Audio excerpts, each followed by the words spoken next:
पण तू मला किस्त बी दुखवलंस ना तरी तुझ्यासोबत उभी असते मी.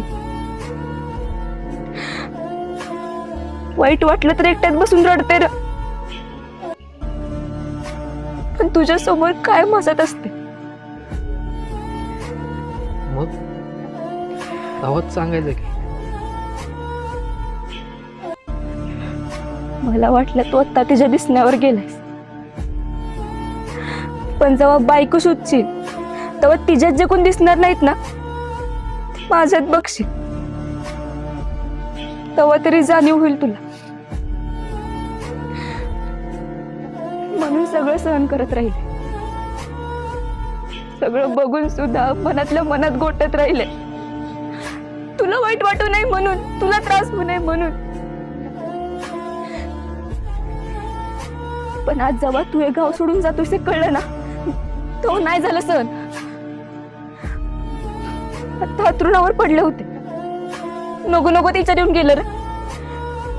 वाटलं तेव्हापासून तू या गावात नसशील, मग तुला न बघता राहण्यापेक्षा जगणंच नको असं मी वाटून गेलं. कारण तुझ्या बिगार जगणं म्हणजे जितेपणीच मरणं आहे अभे माझ्यासाठी. म्हणून आले सांगायला, म्हणलंच व्हायचं ते होऊ दे, सांगायचंच.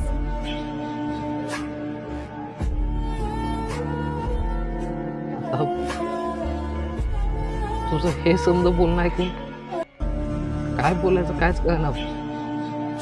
पण मी तुला कधी असं बायको म्हणून बघितलंच नाही का रेशमा.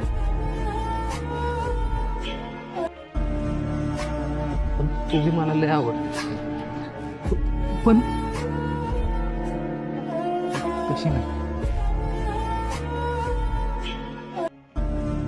तू सांगितल्यावर मला कळतं तू माझ्यासाठी किती आणि काय काय केलेस ते. कोण नाही का एवढा जीव लावून सहन बी नाही करत. केवढा तर कवाच. पण रेशमी तू का नाही फक्त एकदा तुझ्या आधी सांगायला पाहिजे होतीस. माझं चुकलं, मी तुला कळायची वाट बघितली. कारण आपल्याला जाणवलेलं खरं असतं, सांगितलेलं नाही.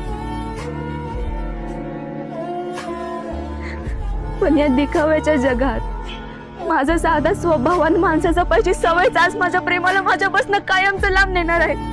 तूच सांग आता कसं जगू मी.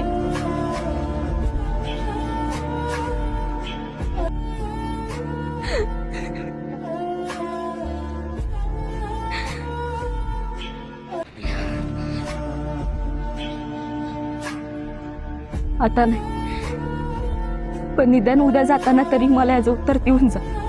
अगं काय उत्तर देऊ. आईला इसरायचं म्हणून मी इथनं बाहेर चाललोय. आता हे समजा कसं इसरू.